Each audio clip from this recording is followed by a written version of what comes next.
Okay, so thanks a lot, everyone, for your patience. Really appreciate it. So I'll just go through and skip some slides to make things more efficient with timing. I mentioned intros, not too much, but it's okay. You can have a brief look at, well, actually, we'll talk about the review, term test 2 details, also touched upon. Yes. So I sent this, I should mention this, thanks a lot. I sent this PowerPoint about 2 weeks ago in a Quirkus announcement. How many of you saw that announcement? Please raise your hands. Okay, that's a good sign. The reason I sent it much in advance, in fact, before lecture 9, was so that way everyone could actually prepare in advance. Not just for the Kahoots, but more importantly, your term test. And so hopefully at the end of today's class, maybe tomorrow, you'll likely see it also posted in the module section. But I just wanted to prepare you guys now to be able to excel later on. So this is a little bit about me. I should skip some things. This is an upcoming conference that we're starting here at UTSC, November 23rd. For anyone that has questions upon it, just let me know at any time. Lecture review, let's go. So, lecture 6, competition. I may ask some questions just to make things more easier and hopefully interactive. Just give me one moment.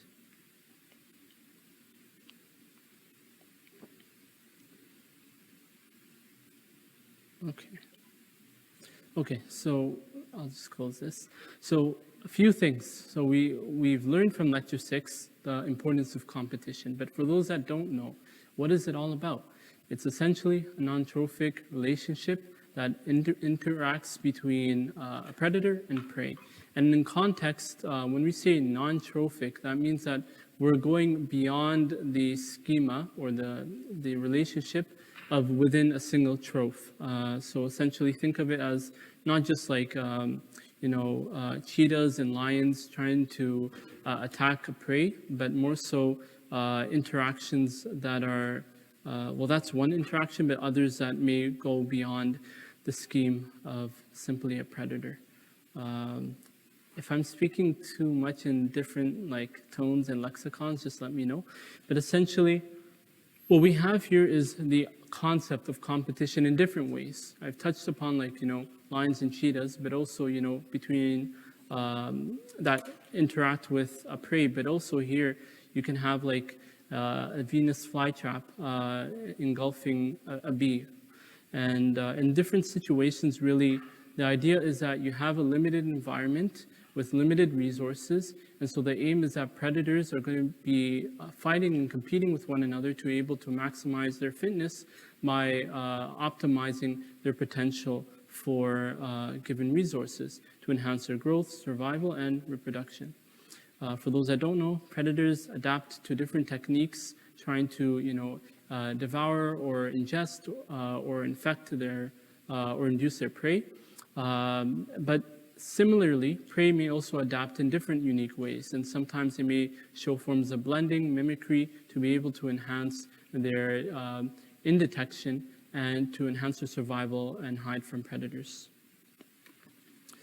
Now, competition has, as you've probably seen from the lecture slides, 4 different main types.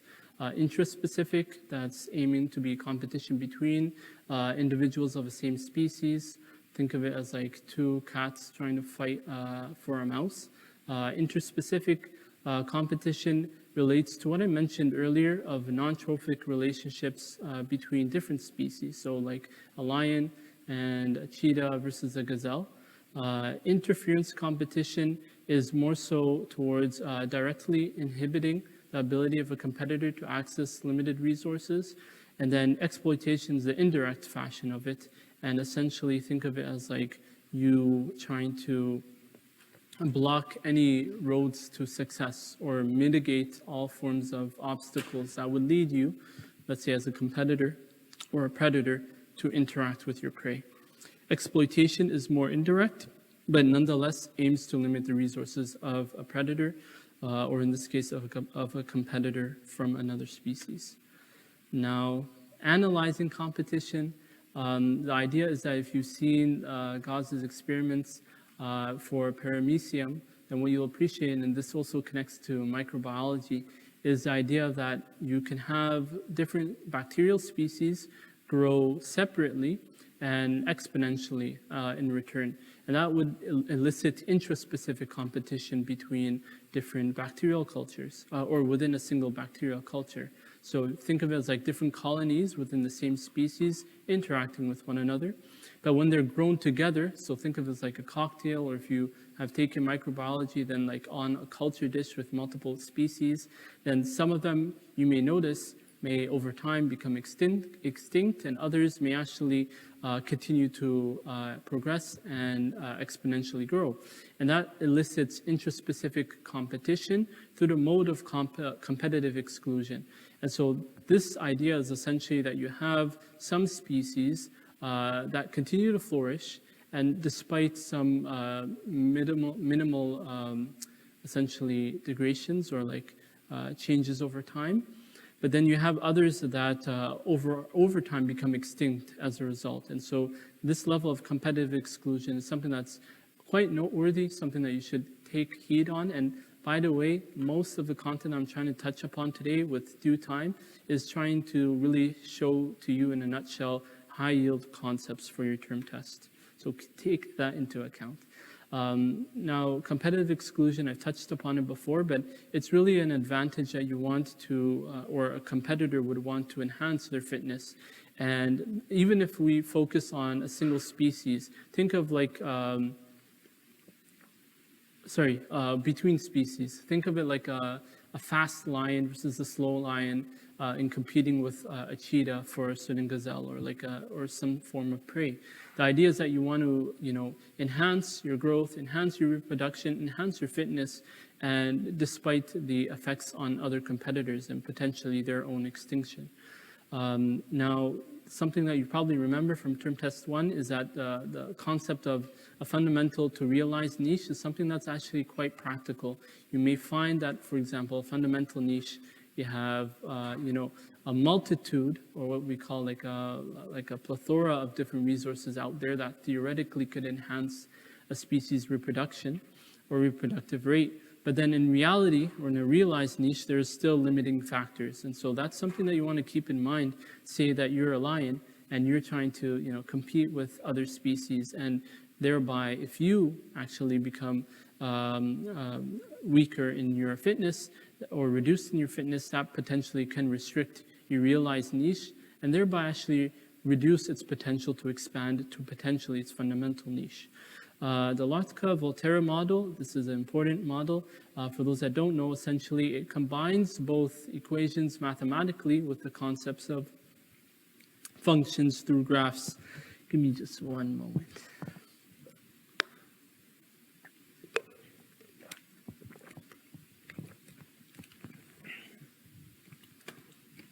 And so, maybe I should skip that slide. The point is, and we'll touch upon this afterwards, but the idea is that you'll change the different populations will change between one another over time through this graph, and it's important to be able to model thereby different population dynamics through the Lotka-Volterra model, which we see in competition, and we'll also touch upon afterwards in the tutorial. Before we end off lecture 6, and I've segmented different major themes to different ways of interpreting a given topic for the lecture. So like really here is where I'm trying to point out to you the importance of applying this theme of competition in ecology. So obviously if you imagine competition for limited resources, be it of our own species or any other form of species, the idea is that there is long-term impacts at play, and definitely within a limited environment of limited resources and really of potentials to thrive, then it comes to realize, or it's important to realize, how different theories and models or principles could in turn impact competition and or help you to appreciate its form. Symmetry leads to competitive extinction, whereas allopatry leads to its exclusion. And those are just concepts or principles for you to really understand competition overall. But if, let's say, you're on a tree, hypothetically, or let's say all of you are birds, And so those that are at the front, front as in here, would probably want to maximize their fitness by, let's say, capturing certain types of prey at the lower base of a tree, whereas those that are in the middle would focus mainly, let's say, on acorns and maybe on pebbles and any forms of nutrients that they could receive from a tree at the middle.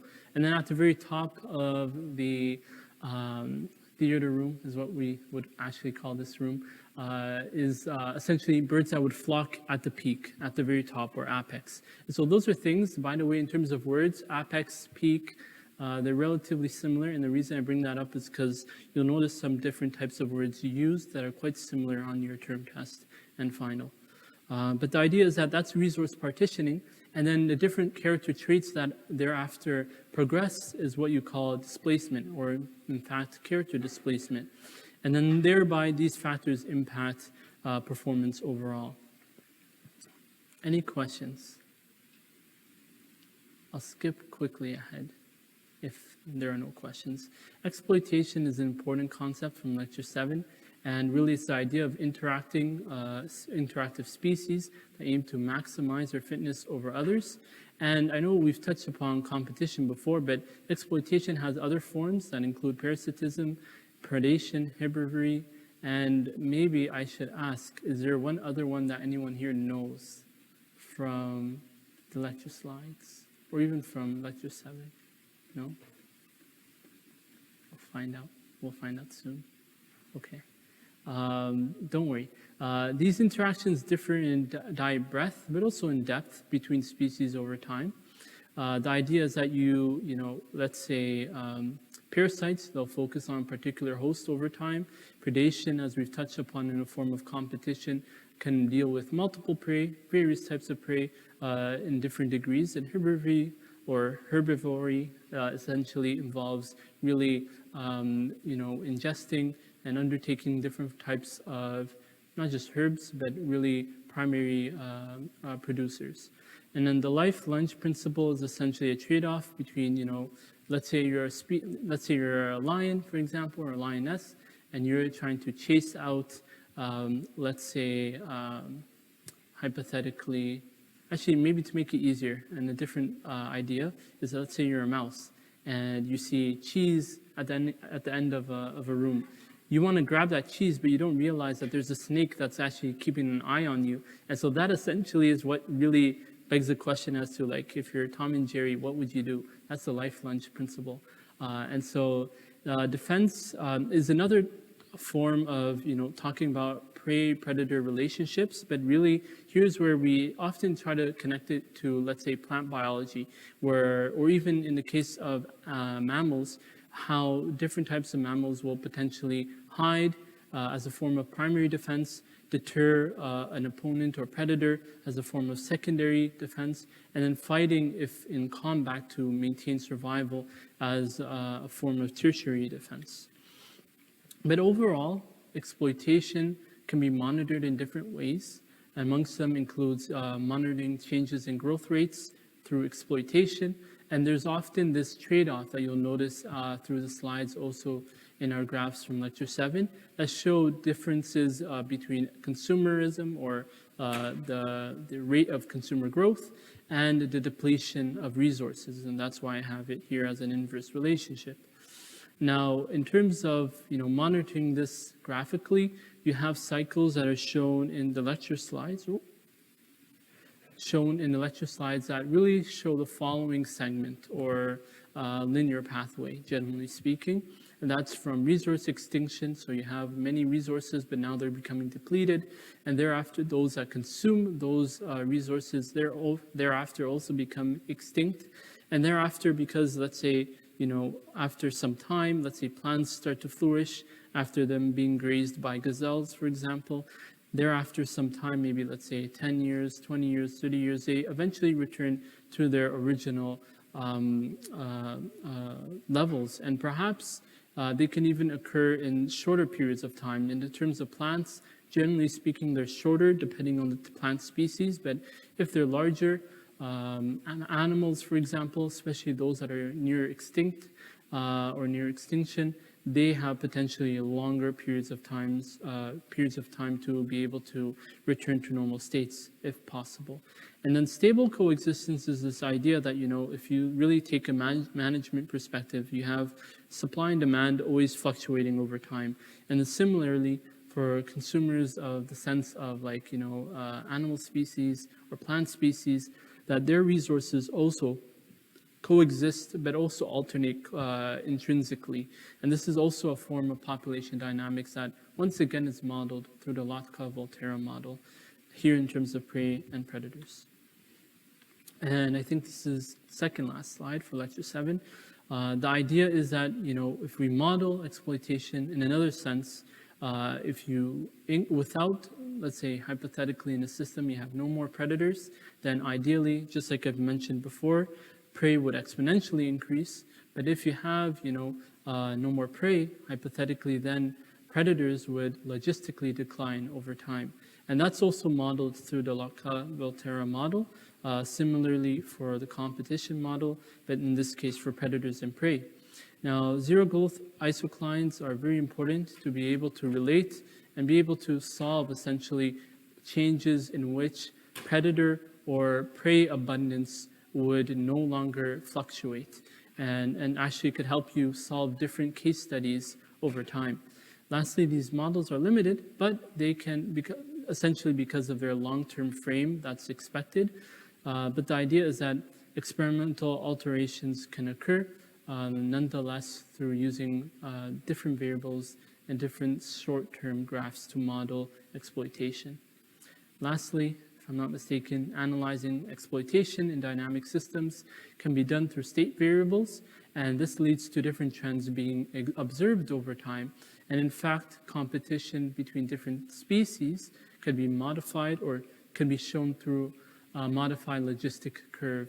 You've probably seen this both in lecture 6 and 7, if not even in lecture 8, but the idea is that different state variables, like what we've touched upon about predator number, maybe even density, and similarly for prey, these all can be monitored over time, including their rates. But keep in mind that when we think about, equilibrium, and for any of you who have taken like organic chemistry, then you kind of know where I'm going with this. But the idea is that, at equilibrium, you're maintaining a certain state, just like I see people smiling, between reactants and products. The idea is similarly here between prey and predators, that you want to be able to maintain a slope pretty much of 0 to be able to create a balance within that ecosystem over time. Now, stable equilibrium leads back to essentially a stable equilibrium is that bracket in which essentially a small change may lead you back to the original equilibrium population or equilibrial population numbers or densities. And that's pretty much what you've probably seen from a U-curve that essentially brings you all the way back to the churro or the stable equilibrium. Whereas an unstable equilibrium leads species away from their normal or original set point, and that could actually potentially lead them to have mitigated growth rates. Very last slide for lecture 7 is that essentially if you take this context into our ecosystem, or even just of different biomes, the idea is that predators can become extinct if these cycles are too large or too variable as well. And that being said, the Lotka-Volterra model is really one that's aiming to once again be a model. So it's really showcasing near stable cycles, but nonetheless, if we look at different cycles, let's say of rabbits versus a lynx or a set of lynx, then you'll come to know that these models don't always necessarily showcase or represent real life ecology. That being said, one other key item to note for lecture 7 is functional responses, the differences between type 1, which represents the Lotka-Volterra model in a linear relationship, versus type 2 and type 3 are really showcasing here the different levels of stability of predator/prey dynamics. And so that's something that you want to keep in mind. As well, for example, that includes handling time for type 2 Type 3 includes prey release. And so those are things that you just want to keep in mind. And essentially how, nonetheless, these different factors influence conservation of species, not just locally, but also globally.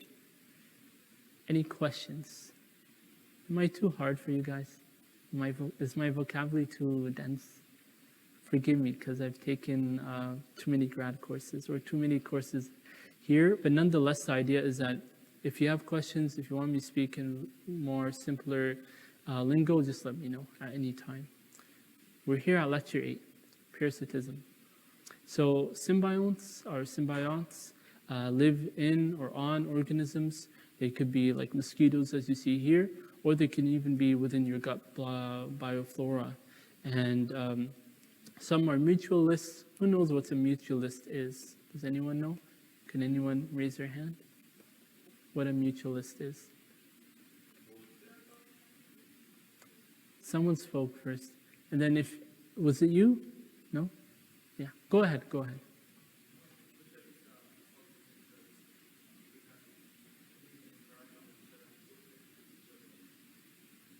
Okay, perfect. So yes, and that is the case. It's something to keep in mind. Not all parasites are symbionts, so keep that in mind.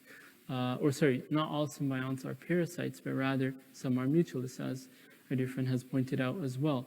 Parasitism essentially involves infection, perhaps consumption or injection of a host to increase that parasite's fitness.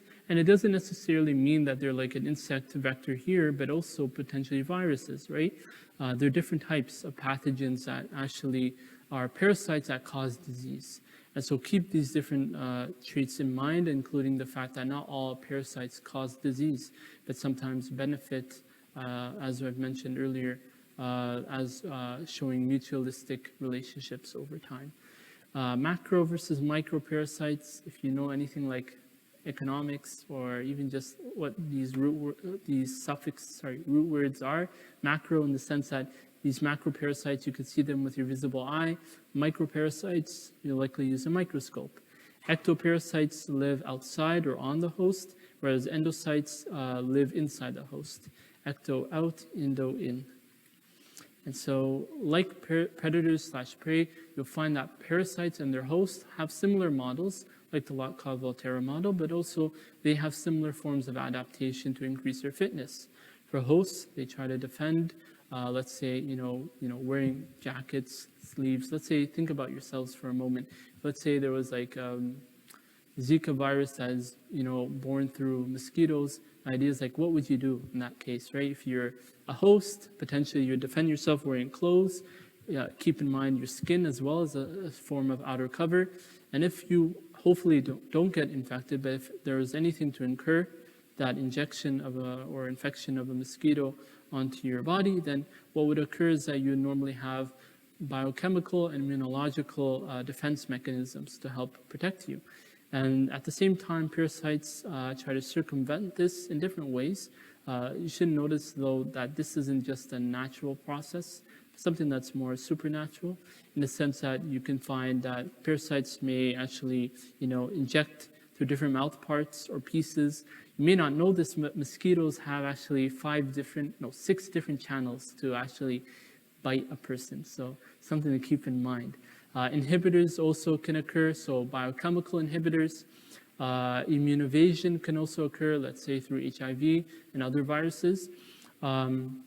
Nonetheless, there's a form of coexistence and adaptation that can occur over long periods of time that sometimes can't be modeled. So keep that in mind as well. Overall, parasites have different major functions. Keep this in mind in general. They could reduce a host's survival rate, their reproductive rate, their population growth rate. They can also regulate host geographical range, sometimes larger and sometimes lower than you would expect or smaller than you would expect. Reason being is, let's say if you think about malaria, not everyone that's infected by the disease always gets infectious. Some of them can be carriers over longer periods of time, but also thereby in different places all over the world. So that's something to keep in mind for population dynamics as well. Now, parasites can also influence different species interactions, right?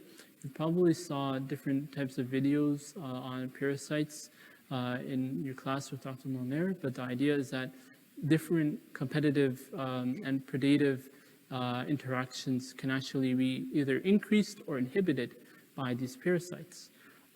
Lastly, they can differentially impact species, some potentially going to extinction, and some of them through competitive exclusion, as referred to before. Now, modeling parasitism is something that is common nowadays with pandemics and epidemics on the rise. Probably those of you who have kept up with news have heard about walking pneumonia or mycoplasma. And for those that work in like biosafety labs, that's not a good sign, because these bacterium and potentially parasites can have catastrophic effects on your cells in your body, but also in laboratories or in laboratory settings. Now, the idea is that, like epidemics, there are different periods that are known as waves, and some of them are, occurring abundantly with increases in transmission, especially in vulnerable / infectious or potentially infectious populations. Another thing in terms of mathematics here is that you'll notice that there are different models and different variables at play that help you to be able to appreciate the forms of parasitism. That includes S for susceptible, number of susceptible people or individuals, infected in the case of I, and R for recovered pretty much recovered species or individuals. SIR model refers to, like all three variables, susceptible, infectious, and recovered, but also showcase different rates between those different categories. So like beta, shown here in the middle or in the subpoint here, indicates the transmission coefficient. So, pretty much what is the rate of infection from a susceptible population, whereas an infectious force, and also could refer to this actually similarly in the sense that you have the potential or the extent that infection could be that could occur through the mode of lambda here, or through the force of lambda. And then M shows a per capita rate of recovery. And so these different variables relate to one another. You can definitely see them more in your slides, but I just want to make it more digestible, hopefully, for those that want to get a primer or a summary of the lecture here. Lastly, in terms of trends, susceptible populations overall sharply decline in their numbers, especially as infections rise up. But then over time, there's usually a peak, sometimes not always, but there's generally, there are cases where at the very top of a wave, things decline and essentially infection rates decrease, and also recoveries over time increase. And think of this like COVID-19 and the different effects that it has had, not just in Scarborough or in Toronto or in the GTA, but more broadly across the world. This is, I think, the second last slide for parasitism. The idea is that, you may not know this actually, millions of species out there are parasites. So just imagine, from the parasites that you know and don't know, 50% of them, of all species, are potentially parasitic. And that not just includes what we know of malaria, ticks, viral or even tropical diseases, but even the ones that are potentially secluded to different exotic environments. Let's say in the desert with SARS-CoV-2 or MERS-CoV, right? So there are different ways of parasites existing and exploiting their different environments. But nonetheless, if we look at host/human parasite systems, you find that it's readily applied to disease ecology, but also epidemiology, which helps you record the different rates of infection, recovery, and susceptibility of different populations and species. So this is something that you want to keep in mind, especially for applying the context of this lecture into novel settings, like in your term test. Let's say you're a doctor, a physician, right? You want to be able to limit disease spread, especially if you think of like an upcoming SARS-CoV infection. The idea is that you want to, increase the minimum host density. Why? Because that's like your threshold to which a disease would be able to spread. If you think of neuroscience or neurology, think of this like your activated potential. If you essentially increase that amount to not just be negative 50 millivolts, but maybe let's say negative 30 millivolts, it'll take more energy, more time to be able to reach that potential and to thereby lead to a neurological process to occur. Similarly, for host densities, there's a threshold. So if you increase that threshold, meaning that it takes more time or a greater number of infections to reach or hosts to reach, then that, generally speaking, decreases disease spread. By increasing, on the other side, recovery rate, or M, you're increasing the rate of recovery from infected populations or people or individuals within a population. And then the other two segments are important as well in referencing basic reproductive rate. R naught, probably something you remember from term test 1. The idea is that you're limiting secondary infection from a primary case. And so by doing so, let's say through vaccination or other methods, you'll be thereby limiting disease spread. And lastly, reducing the number of susceptible individuals within that minimum hosted density. So now instead of just like saying, let's say for activated potentials, reducing or increasing that threshold that must be reached, let's say you're reducing the flow of sodium potassium ions between a gradient. And the reason I bring that up is that it's similar in effect in that you're reducing the number of susceptible individuals within that given population. Lastly, for lecture 8, visualizing parasitism beyond SIR models, there are different other modified models that help to indicate different fluxes or compartments that may be added or removed to thereby model your unique or specific disease. There's the SEIR model that accounts for delays in infection. There's the SIS model that relates to continuous cycles. Think of influenza in that case. Or SICR, which relates to a dormant infection. And think about like Ebola, maybe herpes simplex virus, where essentially different infections can actually have chronic effects in different populations. Now, these other three important points are quite imperative to understand. Pandemic response fatigue. So, probably over some time you've come to realize from the different waves of COVID-19, some people are less tolerant, for example, of wearing masks, being conscientious of their environment, and it's something that really relates to a response fatigue. So that's pretty much what that term means. Panic neglect cycle is where essentially you have people lose vigilance, but at the trough.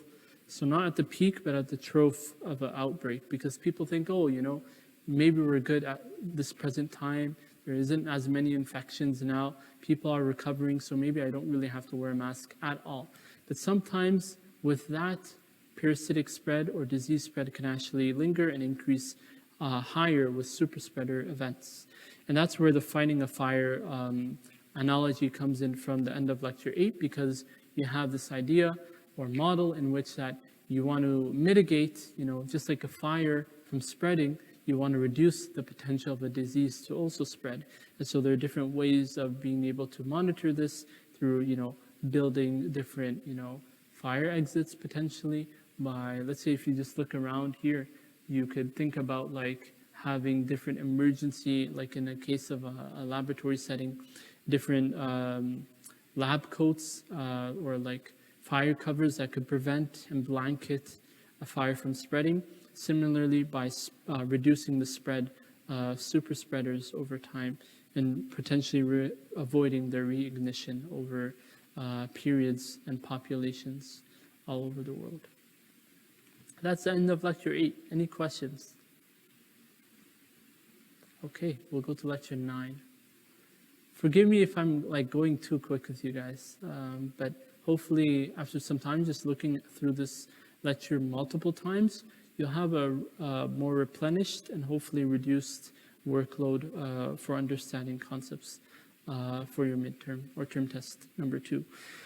Now, I say ecological interactions here, but really we're looking more broadly for food webs and interactions beyond our species, within and beyond communities themselves. The idea is that a population, if you don't recall, includes individuals of the same species, whereas communities involve not just groups of species, but really includes different abiotic factors without abiotic factors, but then the ecosystem is what includes this. And so think of like houses, buildings, different equipment that you can have, let's say right here on a desk or on a podium, or the chairs that you're sitting on here today. Those are examples of, just really an ecosystem in live action. Now, food chains indicate the flow of energy, of biomass as well in a community at different trophic levels. And so think of this as I show here, between a primary producer to a primary consumer. Think of this like plants to, let's say, a gazelle or a deer or a rabbit, to secondary consumers, which could be an eagle, a fox, and that depends on their relationship with a primary consumer. But at the end of the day, there's limited energy that progresses over higher trophic levels. And then really, if you want to take a mathematical perspective on this, energy transfer efficiency, which you may recall as a level of indicating the percentage maintained or preserved of energy from one trophic level to the next. So let's say from 100%, and this is not always the case, but let's say 100% here in primary producers, to 30% to a primary consumer, to 10% to a secondary consumer. So really you're trying to keep track of energy consumption. And this is important for invasive species as well when you want to monitor how much energy they could observe or consume over time. Now, trophic pyramids are essentially those trophic levels all aligned into a pyramid, right? And so you're trying to monitor thereafter, relative changes in energy, biomass at different trophic levels. And they could also indicate turnover rates or turnaround rates. And that's similar to biochemistry for those that aren't aware, in a sense that you want to be able to see, okay, to what extent does energy progress from one level to another, or from one reactant to another, or in one mechanism or step to another. And so the idea is that you're modeling different forms of energy, and usually most food chains can go up to 6 trophic levels, considering the limited amount of energy that reaches up to the very top, which is why you may actually understand that different ecosystems may use different energy inputs to maintain stability in their environments. That includes not just like sunlight for plants, but even for ourselves, like vitamin D and E that we're able to extract from different mechanisms. And even just, like for example, geese going from different places from all across North America during this season or in the winter season and beyond. The last 2 points are quite often, noticed, not just in ecology, but in introductory biology.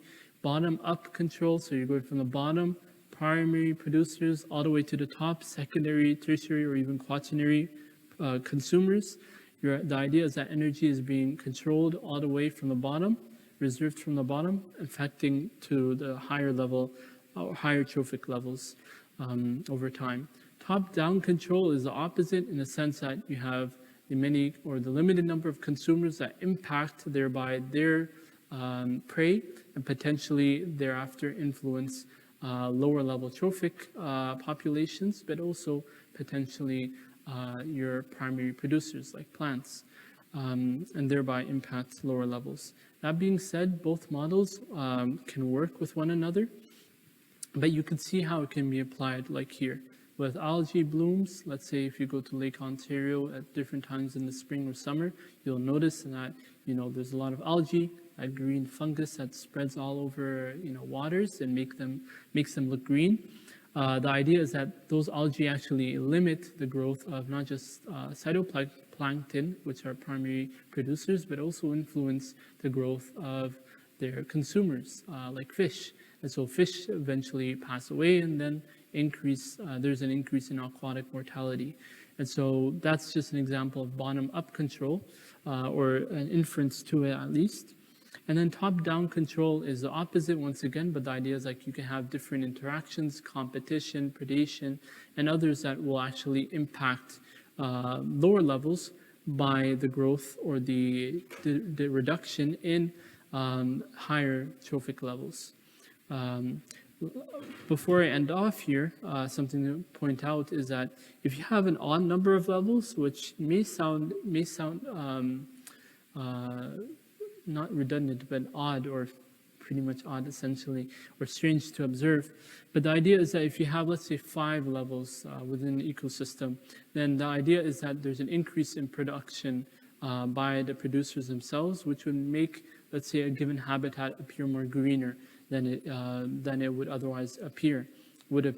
And so even a number of levels could be like 4 or 6, but that actually leads to the reduction of those producers, which is why you may see more brown or more turbid environments.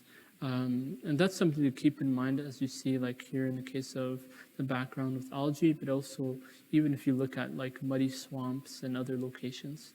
Nonetheless, as I mentioned before, bottom-up, top-down models act simultaneously with each other, and so they can influence ecosystems across different levels. I think I have 2 more slides, okay, before the end. And so food chains, for those that don't know, simplified representations of different ecological interactions, but they limit biological detail. So you'll notice, okay, like this is a producer, this is the consumer, but what about them changes is really limited in knowledge, or at least in representation.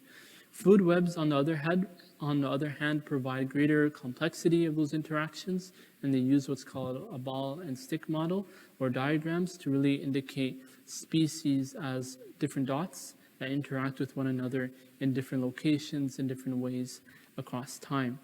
Now, these different models, let's say you're becoming an ecologist, you want to be able to derive, or even as like a behavioral biologist or developmental metabolic biologist, you want to be able to see how different species diets could be impacted.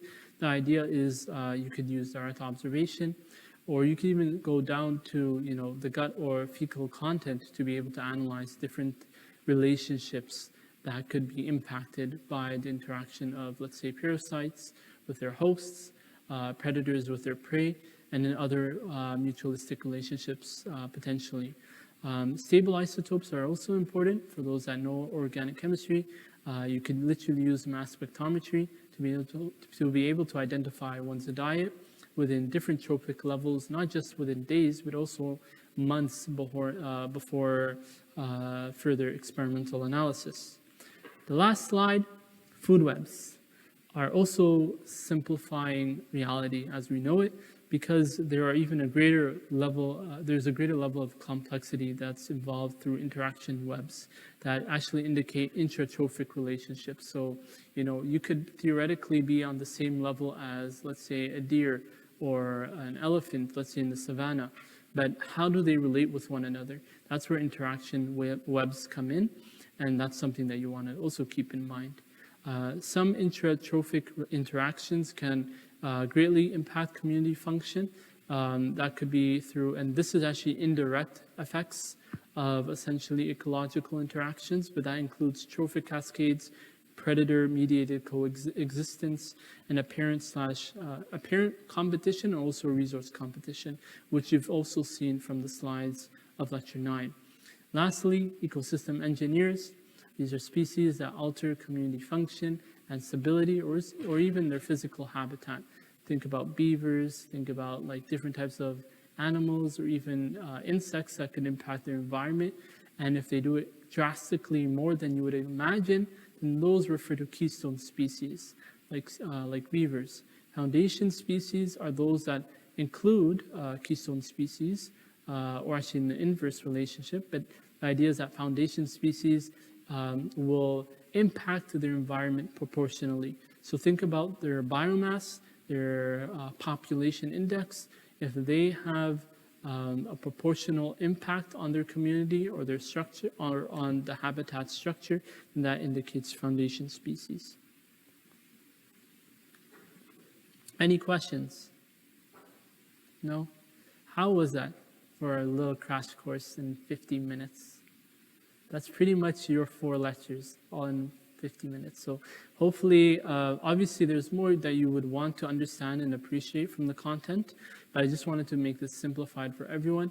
And hopefully, if there are no questions, then we could go straight ahead to the Kahoot.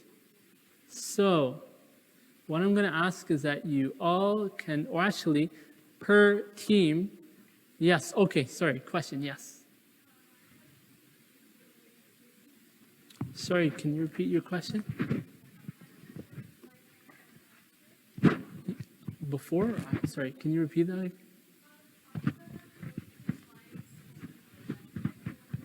And the lecture? So yes, it is posted. So for context, I sent this as a Quirkus announcement, and that was aimed to really help everyone prepare 2 weeks ago. But hopefully you'll be able to see it afterwards, posted in the module section in the upcoming week. Yes. I see, okay. But nonetheless, hopefully you got an idea as to what the content was, or hopefully it was a good review. Yes.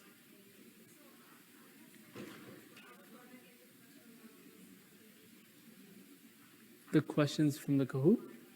I was planning to actually leave it on, so yes, you'll likely get access to it. Don't worry. Any other questions? No? Okay, so let's go straight ahead to the Kahoot. Sorry, did someone ask a question? Yeah? No? Okay. So, yes, sorry. Really?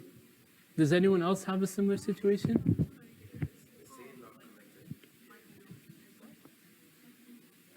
Okay, perfect. So, well, the reason I'm saying perfect is because I'm technically not online. So I moved from my computer to the projector, so that's why it's a bit different. But do you still see the Kahoot or no? Is anyone not on Kahoot? Or what I could say is actually, if you want, you could join into Teams now, so that way you'll be able to select from one person's device the answers to the questions that we have. I do want to say though, that I'll try to be mindful of time, so that way we finish on time, essentially. I do see people online.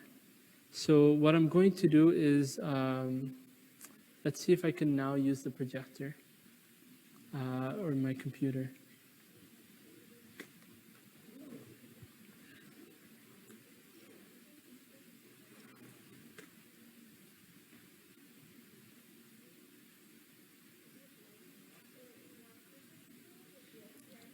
If anyone else has questions, feel free to shout them out.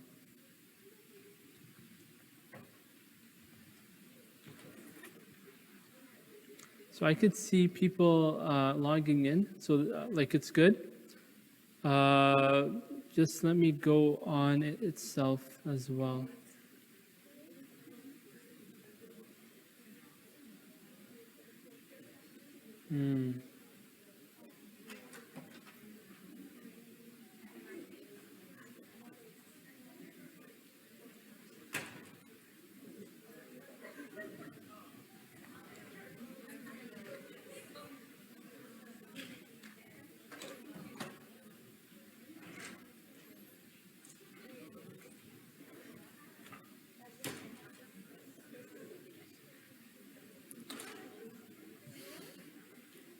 Okay.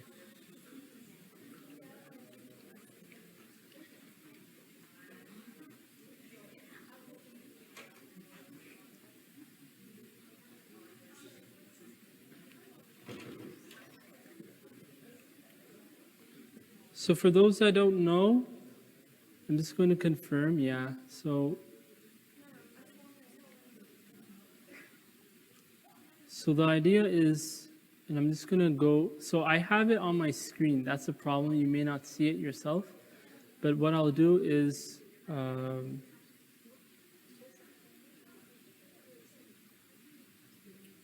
No.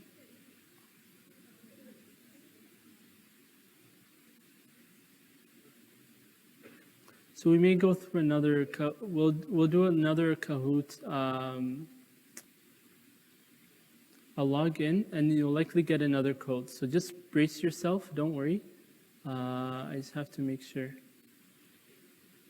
Forgive me, everyone, but the issue is that the projector isn't working from connecting from my computer.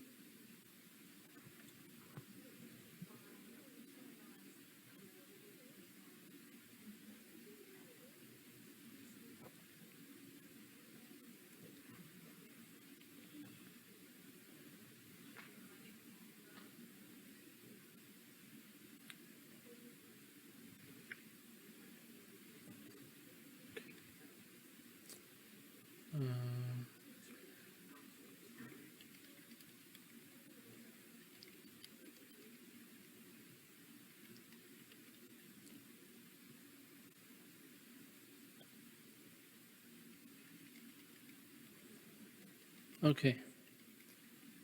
So thanks a lot for your patience, everyone.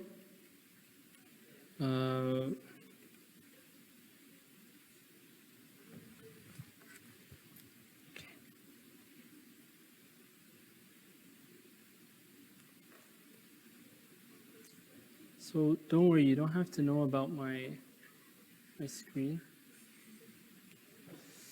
Let's see.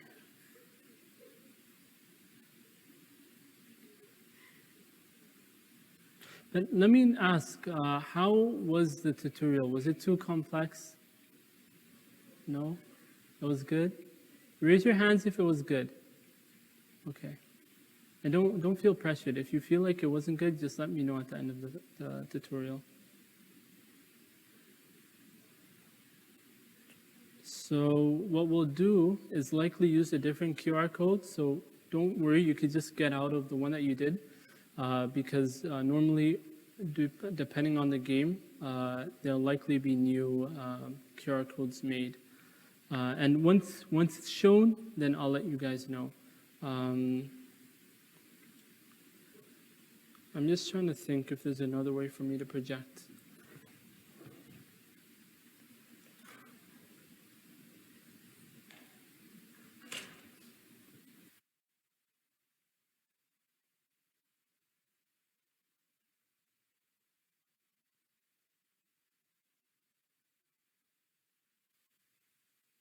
So that way you can. Hopefully now it's going to work.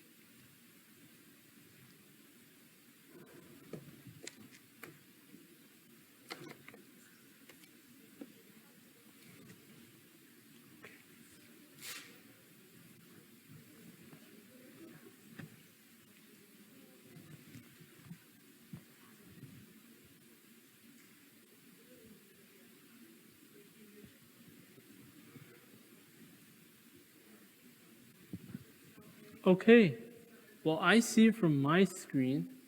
Now, the issue is you may not see it from yours. Okay.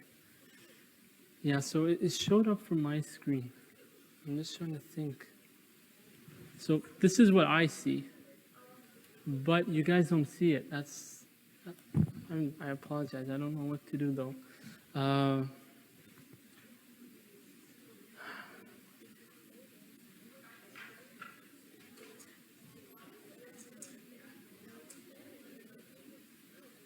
Sorry?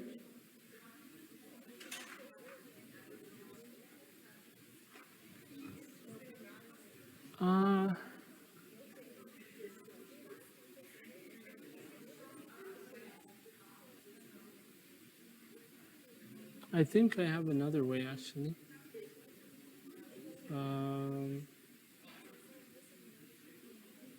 Yeah, actually, there's another way. I'll do another way.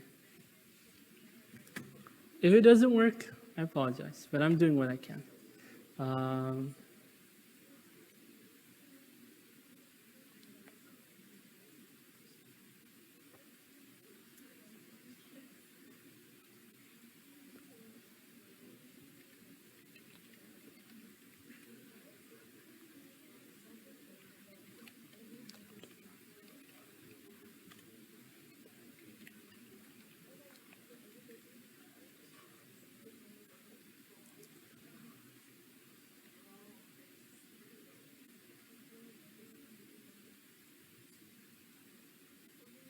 So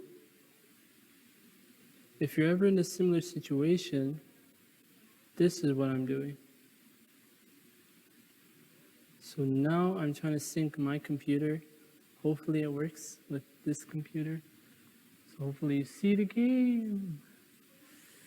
Okay, log in, that's okay. That's okay.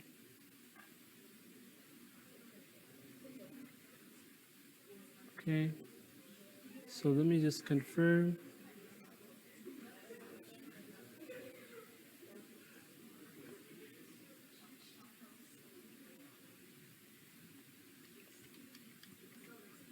Okay, so brace yourselves, hopefully.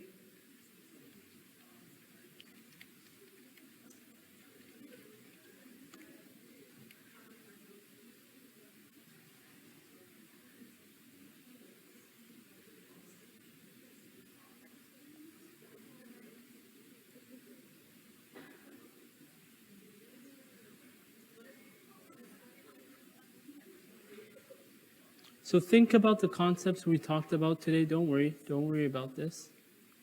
I want you guys to just prioritize your understanding of the material.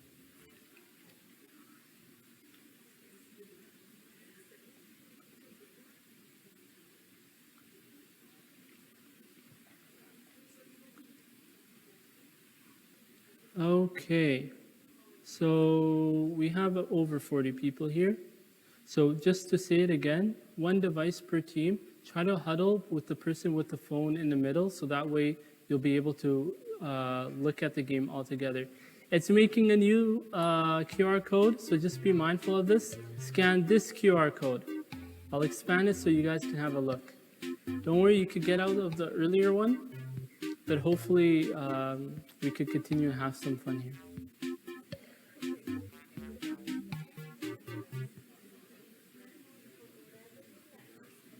Okay.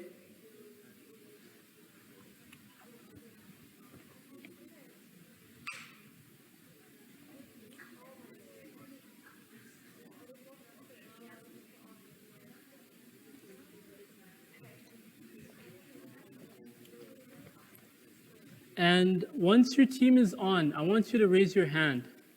So that way I can make sure everyone is in the game. Unless you don't want to be a part of it, I also don't mind. Once your team is on the Kahoot, raise your hand. The entirety of your team. Have every group member, and I'll wait until everyone is on.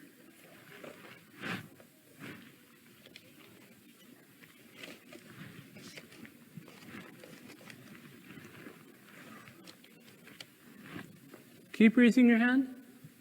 I just want to make sure. Okay, we have you. Did you want to get in the Kahoot? Yeah? The two of you, or no? Okay. Raise your hand, raise your hand. I want to make sure everyone is. Is anyone struggling with getting onto the Kahoot? Yeah. Sorry? Full screen, yeah. Okay. 32, okay. Anyone else not on the Kahoot that wants to join? Should I begin? Okay, so we'll begin. And, okay, now let's begin. 1, 2, 3. Remember, pay attention, take heed, focus, and do your best to succeed. Okay. Okay. So you get a moment to see the question, and then a few seconds before you respond.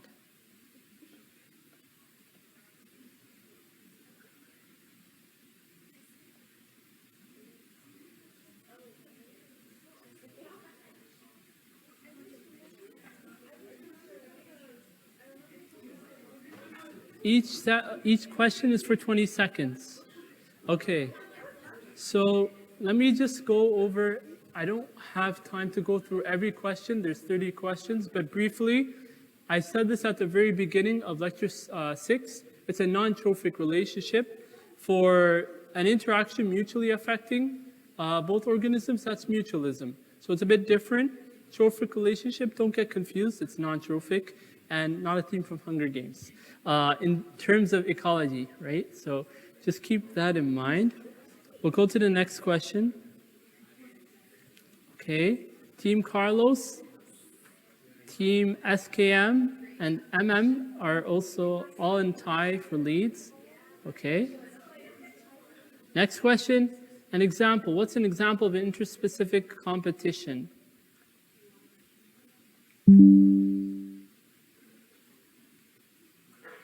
And as a tip, don't share your answer out loud. You could be right, but you don't want to take the risk though.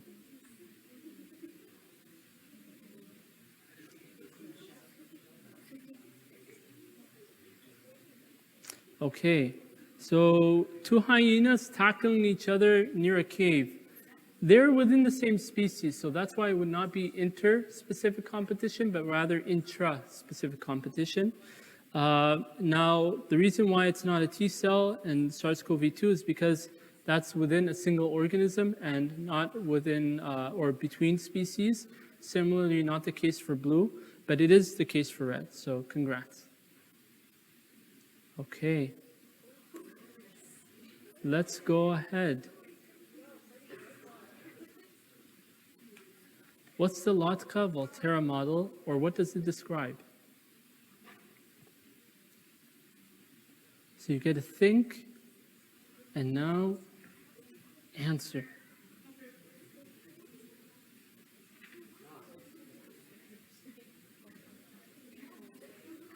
Okay, I like this. So, well, many of you got it right. For those that didn't though, for context, two species conserve their DNA strands. I just wanted to essentially mix this with conservation theory, so that it's a whole different thing. But product synthesis and substrate concentration, that's not the model we're looking at, nor is it Michaelis Mentis for biochemistry folks. But essentially, the Lotka-Volterra model indicates how population growth changes over time, or particularly through species density. And that could be through predators and prey, or even in a mode of competition. So keep this in mind in comparing both models. Okay, Carlos is ahead. And MS, we have MM, all in the top three. Congrats also for brain damage and A. 3 species of squirrels eat nuts differentially from one of the 3 regions, top, middle, or ends of a tree. This shows what?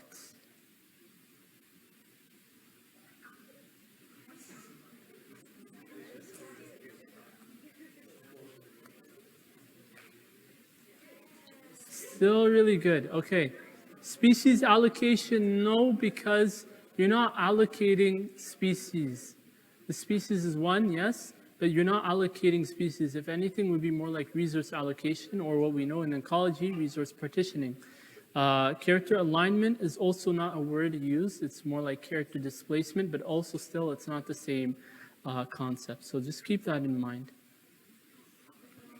Okay, MS is first.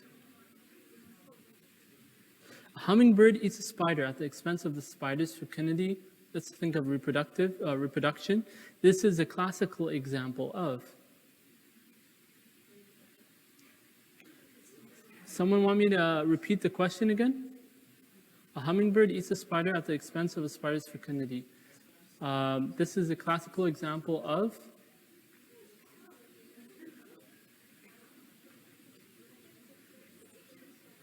Okay. So, yeah, like the reason why I referenced the hummingbird and its action of eating is a form of exploitation, and it's actually harming another animal or species, and that's the case of the spider. Now let's move forward. Oh, okay, MS. Which of the following interactions is not a type of exploitation?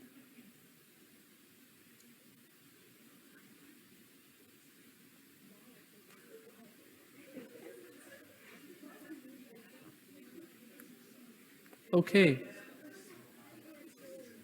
one got herbivory. Okay, so that was one of them as a mode of competition, or of exploitation with parasitism and predation. So keep that in mind. Collaboration is not a form of exploitation.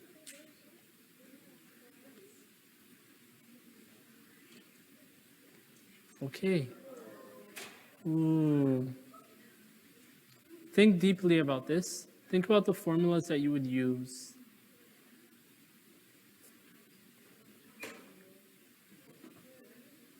So N1 is your species number 1, the reproductive rate of species 1, K is your turnover, and A is your constant, essentially.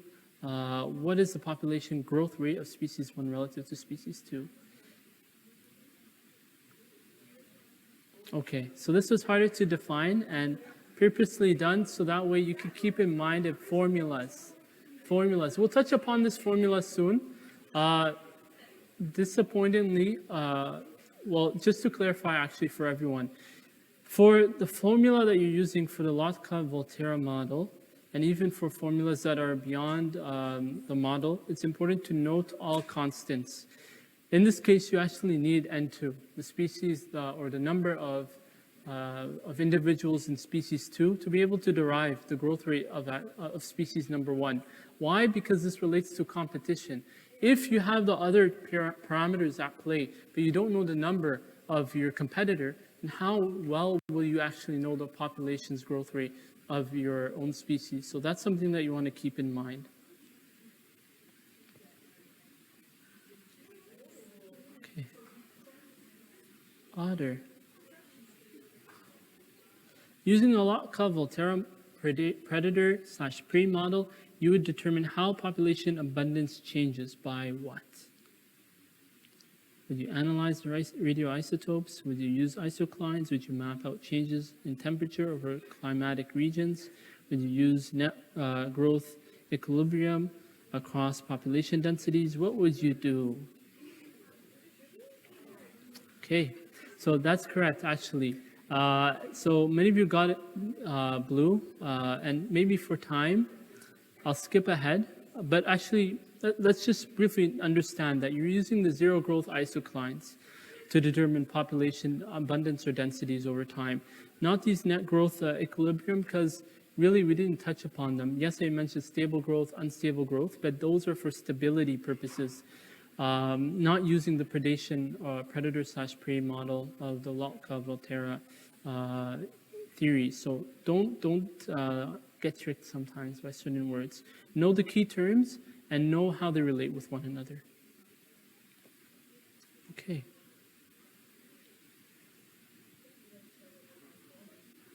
Which of the following does not represent a logistic growth with an allele effect?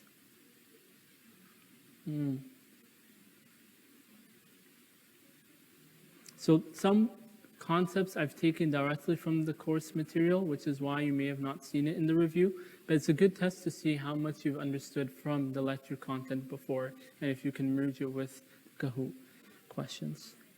So you have this logistic allele curve here, and so what you could see is, yes, it indicates constant growth. This is actually not the right equation, so keep that in mind. There's 3 sets of equations with 3 different graphs. Make note of being able to know how to compare one another, one of them with each other. So that way you're able to correctly identify the relationships. And no, this is not this is just a logistic curve, but not with the LD effect. Okay.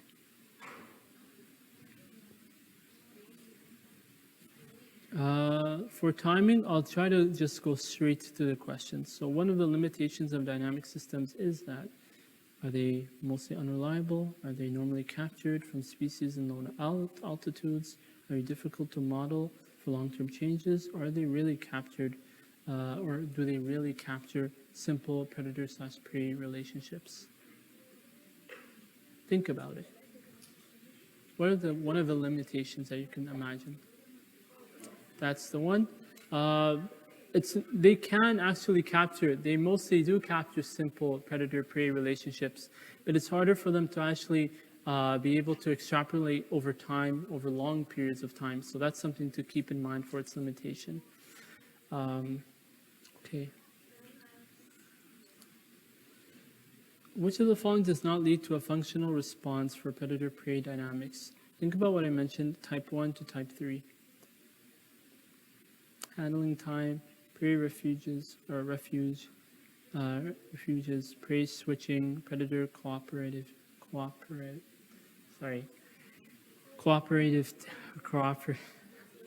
cooperation essentially, predator cooperativity. So let's see. You guys pretty much almost got it. Handling time is a type 2, and I did mention it actually. So it is a form of functional response. Both of these are type 3. Okay. Which quadrant with the red star highlights following from the Lotka-Volterra model? So this one right here. What does it indicate, this quadrant?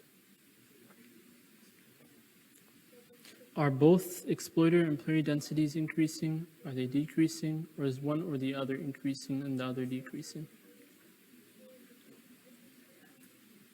Think of it like a vortex. You're being pulled in a certain direction. And where are you being pulled towards? So both are neither increasing or decreasing. In fact, because you know it's actually at the top right, you know there's going to be, so let me just, I can't go back, but the idea is that the prey densities are decreasing. The predator densities would increase. Think of it as you're going up the model or up the vortex. It's similar to a wave, actually. So you're at the very top in terms of predation. Wow, okay. So let's go quickly. Amex virions or viruses are one of the only few viruses that can be seen by the naked eye. They are an example of what? An nanosymbiont, macroparasite, endoparasite, macrophage.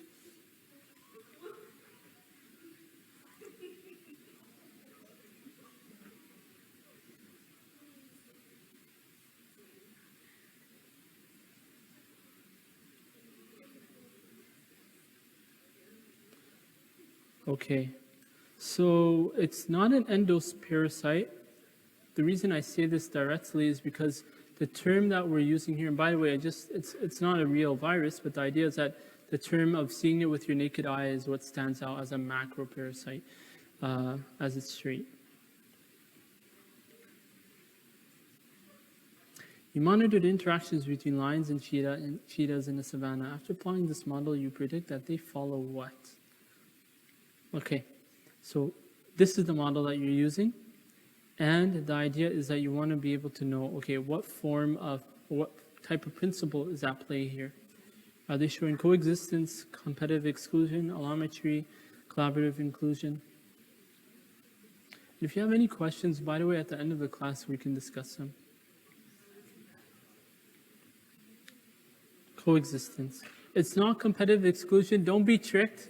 Essentially, if you see all arrows pointing in towards that graph, that's, sorry, I'm not saying competitive exclusion, coexistence. Competitive exclusion are the other three alternative graphs, so keep that in mind.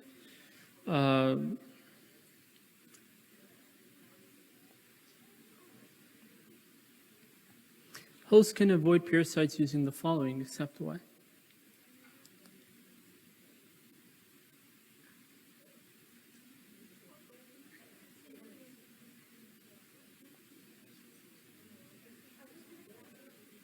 These are red blood cells. This could be a macrophage. And by the way, macrophage is an immune cell, just for those that don't know. Immune evasion. The immune system is what the hosts do use, but immune evasion is actually what the parasites use. Okay. Parasites can do which of the following to hosts?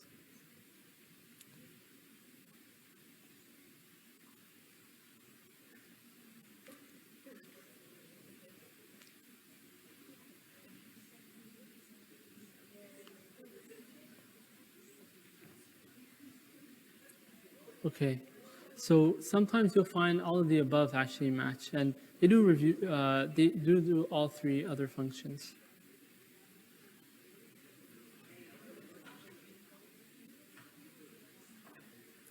So the following does the SIR model not analyze? So be mindful of the parameters we talked about. SIR, what do they refer to, and how could they, or which of the following options don't relate to the model?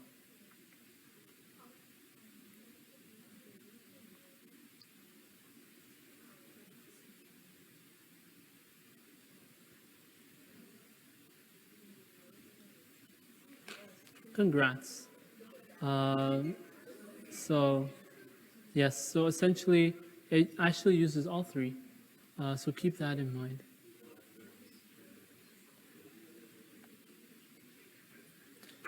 So this is a case scenario. After 17 months in the pandemic, Adam notices that many students are no longer wearing masks.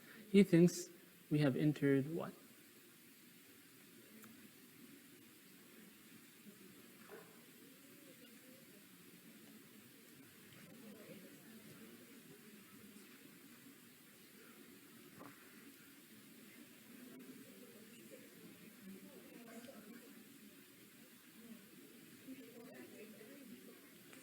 Panic neglect cycle.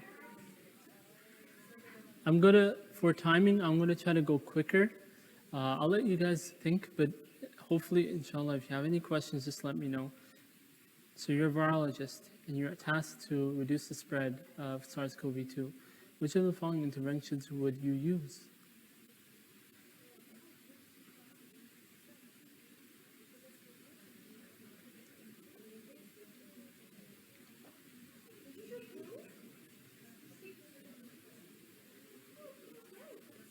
So you decrease the basic reproductive ratio, the ability of those of SARS-CoV-2 to reproduce over time.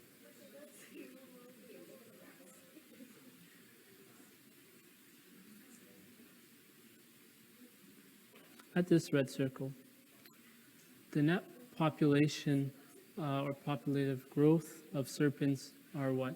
Just focus on N2. Like, what would it be here? Is it 0?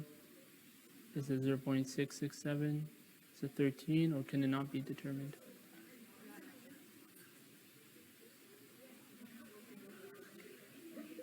Hopefully that makes sense for everyone.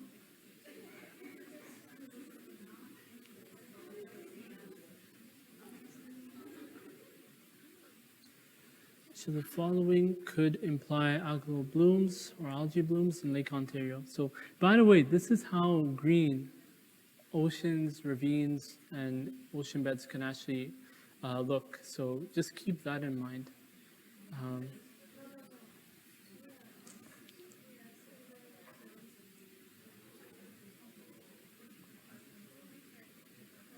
Yes, so it's actually all. It's all of the above.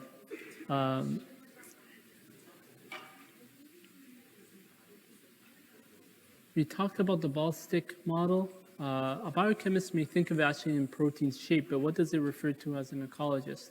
What would you think it refers to? Yeah, I did bounce.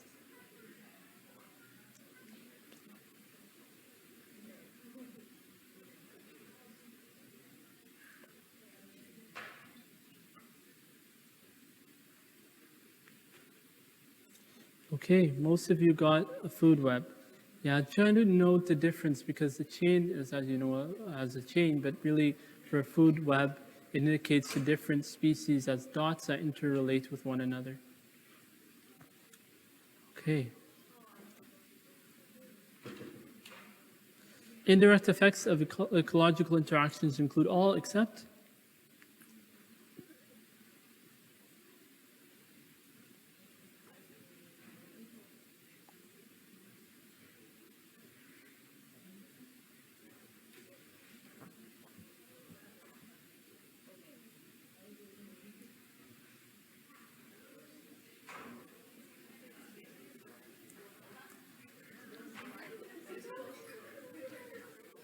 Sorry, I should have made mention of what it was exactly. So indirect Think about what it was. I mentioned it was parasite-mediated coexistence. It's actually not one of the options because it would more like be predator-mediated coexistence. But what are ecosystem engineers? You know, think about this for a moment.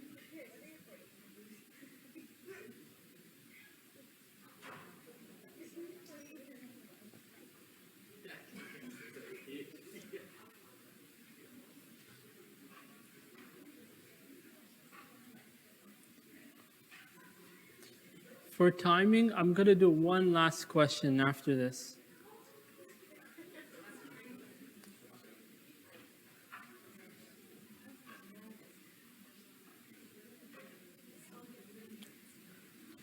Near the end of a pandemic, the number of infections often slowly decline. How would this relate to fighting the fire analogy? Let's say you're amongst the First Nations and you spot a massive forest fire in Vancouver. A student group starts a small bonfire for Charity Week. Emergency crews are dispatched following the fire alarm at UTSC. Firefighters almost clearing up all flames from a blazing fire in Florida. What would this indicate?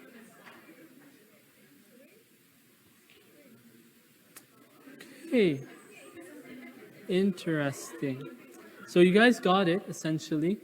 The idea is that you're, fighting a fire, but you're almost clearing up all flames. And that's what you would really think about like parasitism and indeed of the reduction of infections over time in a pandemic.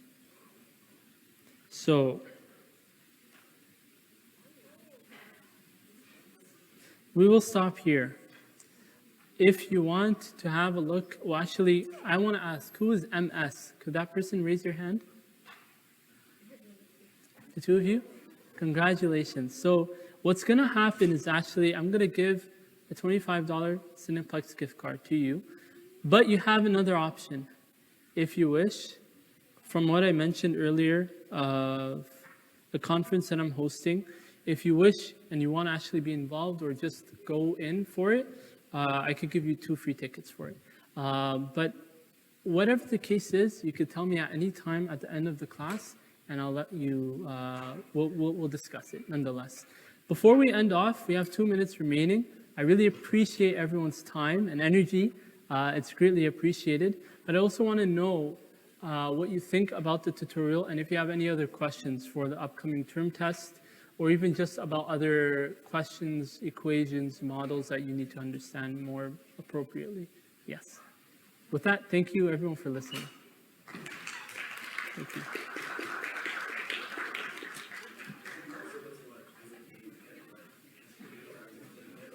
Yes, you'll have access to it. So I'll send another Quercus announcement. For those that are wondering, you'll have access to the slides. If not as well, I'll share a link for the Kahoot. So thanks for the question. Yes, yes. Do you want to join the line? Is it? No problem. No problem. You too. Yes. Sorry, there's an announcement from like October 3rd, and he said that there would be short answer questions on this one. So would we modify? So just to clarify with everyone, this was a recent change that you will not have short answer questions in your second routine. No short answer? No. No. Ah, very good. No problem. If there's any change and I find out about it as a TA, I will let you know. A question, like Yes. if the point is here, means species 1, species 2 both decline. The point. If point is here, then what happens? So in this case, what you're seeing is that the species, so one is actually going to lead to extinction, and that appears to be species 2. Species 1, because it's going to be driven down. Species 2, that's N2. So that thereafter, essentially the values are going to be moved down to the x-axis, and so that's why it's going to reach 0 at this end, and so it's eventually going to become extinct. So actually, even the coin it's a situation like the point is here. Yes. Then actually, it's gonna be distinct. Then it's gonna be exclusion, right? Like one of them gonna die. No, actually, so what appears is that all of these arrows, unlike going to opposite directions, all four quadrants are all going to one center, meaning that they're all going to reach to one population growth rate, or yes, essentially reach equilibrium for both species, which is why it would be coexistence. So actually, in this graph, only if point is here and here, no exclusion. If point is here and here, one gonna It's be. a good point, but I do want to clarify though that this is based on the model itself. That you have the given parameters. So like, notice how here you see the y-intercept is different. So k2, here's k1 divided by alpha. So if considering the different values that you have across the graph, then you'll be able to know, okay, and with the arrows, likely Dr. Moner will point out to you which arrows are going where. So you know if it's coexistence, it's going together, like an X, and if it's competitive exclusion, it's going away. In either way. In I either see. way. Thank you very much. No problem. Hi there. Dr. Said, right? Yes. So I just wanted to introduce myself. My Okay. name is Victoria. Yes. And I was kind of hoping, like, in your introduction, that I would be able to get to know your research I know. experience and Yeah. all that, because I'm also interested in doing research. Okay. But I was wondering if I'm interested in booking a meeting with you to like, Okay. kind of inquire about what experience in research you had during your undergrad Okay. experience. Do I just email you to? Of course, at any Okay. time. I just wanted to let you know that I think that your review session was really informing and it helped me a lot, especially when you kind of gave the mnemonic about like depolarization, because Yeah. I'm also in neuroscience. Yeah. But yeah, thank you so much. No problem. Sorry, I'll shut this off. But I appreciate your concern. Maybe if there's any common questions, I'll let them be set out. But Okay. yeah. Any other questions? No. No? Thank you so much. Hi. Hi, I had a question Yes. in terms of the energy level transition between trophic ones. Yes, yes. Then would that mean that we would assume, for example, a bigger animal would not have as much energy as, like, for example, I don't know, let's say, for example, a shark compared to, I don't know, a mouse, because a mouse is a primary consumer, whereas a shark might be tertiary or quaternary. Yeah. Even though a shark is larger, it wouldn't have per, like, unit of biomass. It Yes. wouldn't have as much energy as, for example. That's correct. And the reason also is considering how large that shark is in comparison to a mouse. So a mouse, let's say, even if both were the same, let's say a mouse had like 5 kilodaltons, or sorry, kilojoules, let's say, of energy, and the same with a shark. But because a shark weighs much more larger than a mouse, then essentially the net energy per capita would actually be much smaller for the shark. And that's actually why you probably would imagine there are fewer sharks in comparison to mice. Right. But nonetheless, the idea is more so that the energy differences are as a result of the differences in their mass, or